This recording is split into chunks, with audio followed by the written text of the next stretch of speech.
تو مال کا فتنہ, کیونکہ میں جب آپ سے بات کر رہا تھا واٹس ایپ پہ تو میں یہ انالیسس دے رہا تھا کہ آئی تھنک امت میں بڑے بڑے فتنے اور مسائل ہیں, تو ٹو آف دا بگیسٹ فتناز, ایک مال کا فتنہ اور ایک اپوزٹ جینڈر کا جو فتنہ ہے وہ, اور اللہ کی میری بھی فرمایا تھا. تو what do you suggest, کیسے آپ لوگ اس کو نا, مال کا بھی جو فتنہ ہمیں پتہ نہیں چلتا, انوالو ہر بندہ ہی ہے. بالکل بالکل, مطلب اب دیکھیں نا, لوگوں کی امپورٹنس کم ہے ہماری نظر میں اور چیزوں کی امپورٹنس زیادہ ہے. جب آپ کا مہمان جوتوں کے ساتھ آپ کی کارپیٹ پہ چڑھ رہا ہے, آپ کو مہمان برا لگ رہا ہے اور کارپیٹ آپ کو اچھی لگ رہی ہے, تو یہ سوسائٹی کا یہ لیول آ گیا ہے کہ آپ کا صوفہ آپ کو زیادہ محبوب ہے اور آپ کا جو مہمان ہے آپ کو کم محبوب ہے, اور آپ صوفے کی رسپیکٹ زیادہ ہے آپ کے دل میں. تو یہ اتنا ڈیگریڈیشن پہ پہنچ گئی ہے اور گری ہوئی سوسائٹی بن گئی ہے.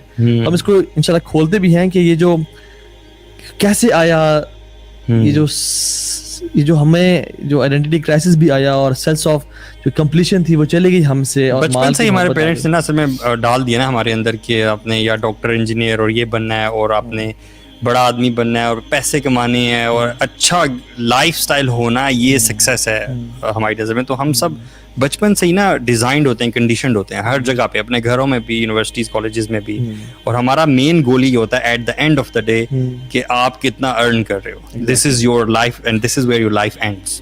ایک بلکہ ہارورڈ کی نا ایک لانگیٹیوڈنل اسٹڈی ہے بہت زبردست, اس پہ ٹک مینی ایئرس, بلکہ جو لوگ وفات پا گئے ان پہ بھی ہو رہی تھی اور ان کی جنریشن بھی کی گئی لمبی, اور انہوں نے at the end of the day دیکھا کہ ہو از اے سکسیسفل پرسن. لوگوں کی وفات کے ٹائم پہ کون سا وہ شخص تھا جو کہتا تھا کہ میں کامیاب ہوں اور مجھے ایک نا سیٹسفیکشن کس کے پاس تھی, اور سکسیس اصل میں ہے کیا, ٹھیک ہے. تو اس میں بہت سارے انہوں نے اپنے طریقے سے کی, ان کے اپنے ذہن کے مطابق کی. تو انہوں نے یہ دیکھا, اپنا انالیسس کیا کہ جو لوگ مطلب جن کے پاس بلینس تھے وہ یہ نہیں کہہ رہے تھے, جن کے پاس بہت بڑے گاڑی اور فارم ہاؤس اور پینٹ ہاؤس وہ نہیں کہہ رہے تھے, جن کے پاس گاڑیاں تھیں, ایس او ویز تھیں اور جی ایم سیز تھیں, وہ نہیں کہہ رہے تھے. رادر وہ لوگ جنہوں نے رشتے نبھائے نا, جنہوں نے اپنے ریلیٹیوز کے ساتھ بنا کے رکھی, جنہوں نے اپنے ماں باپ کو اور بچوں کو ٹائم دیا, at the end of the day no one says کہ کاش میں اپنے آفس میں مزید ٹائم گزار لیتا. ہر بندہ یہ کہتا ہے کاش میں اپنے ماں باپ کے ساتھ. سالبی آپ اسی فلسفی پہ کیا کہتے ہیں, what do you think? Coming back to how the Quran addresses the big pharaohs of his own time. قرآن کے بعد کی جو بڑی خوبصورتی ہے وہ یہ کہ توریت جو تھی نا وہ اپنے دور کے فرعون کو کافی تھی. انجیل جو تھی وہ اپنے دور کے اپنے سیلف میڈ آقاؤں کو توڑنے کے لیے آئی تھی. قرآن پاک جو ہے نا وہ قیامت تک جتنے بھی فرعون پیدا ہونے نا جو گلوبل لیول کے لیے سب کو کاؤنٹر کرنے کے لیے الگ الگ طریقے سے پورے چیپٹر باندھ دیتا ہے. That's the beauty. اس لیے نبی علیہ السلام کے بعد کسی نبی کی ضرورت نہیں ہے کہ آپ امتی, ہر امتی نے اتنی ٹریننگ لینی ہے کہ جو میرے دور کا اس وقت کا جو پیک ہے نا اس کو میں کیسے ایڈریس کروں گا قرآن پاک سے. اور ابن بلکہ امام مالک فرماتے ہیں کہ اگر آپ قرآن پڑھوں گے you will find yourself in the Quran, mentioned in the Quran. سبحان اللہ. یعنی آپ اپنے ایگزامپل ملے گا آپ یہ ذکرکم. سو دیکھیں اب نا جو ہمیں ایک چیز سمجھنی پڑے گی بہت ضروری ہے. اس وقت جتنے بھی یوتھ ہے نا یا people who are under 40 or 30, they actually have this little craze and they go a little freaky and get delusioned.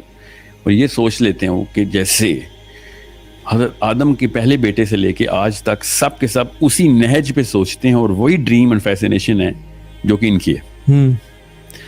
اور جب بھی کوئی قرآن پاک یا حدیث کی بات کرے گا تو کہیں گے یار 1400 سال پہلے کوئی اور معاملے تھے, آج کوئی اور معاملہ ہے.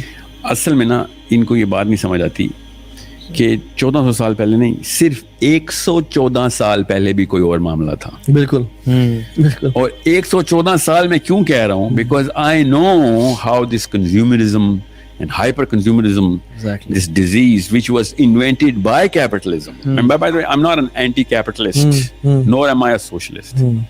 کیونکہ قرآن پاک نے سوشلزم کا بھی درس دیا ہوا ہے اور کیپٹلزم کا درس دیا ہوا ہے. There is a balance between these things. Hierarchy of competence کو ماننا مسلمان کا فریضہ ہے, ورنہ ایک مطلب درجات کا تو کوئی کانسیپٹ ہی نہیں ہے نا. ہائرارکی آف کمپیٹنس کا مطلب یہ ہے کہ جو بندہ بڑا احسان کر رہا ہے اس کو بڑے احسان کا بدلہ بڑے حصے میں ملنا چاہیے. اور ایک ڈاکٹر کی وہ تنخواہ نہیں ہو سکتی کہ جو آپ کے کپڑے استری کرتا ہے اس کی. تو کیپٹلزم ہے اسلام میں, مگر کنزیومرزم اور ہائپر کنزیومرزم جو ہے نا یہ is an of shoot designed. 114 سال اس لیے بتا رہا ہوں کیونکہ 95 میں مرا نا Edward Bernays, the the daddy of consumerism. Exactly. He actually invented it in such an amazing and beautiful way. You have to read about him. And I actually had to do a thesis on him. That's why I was so fascinated by this guy. When I was going out, I was like,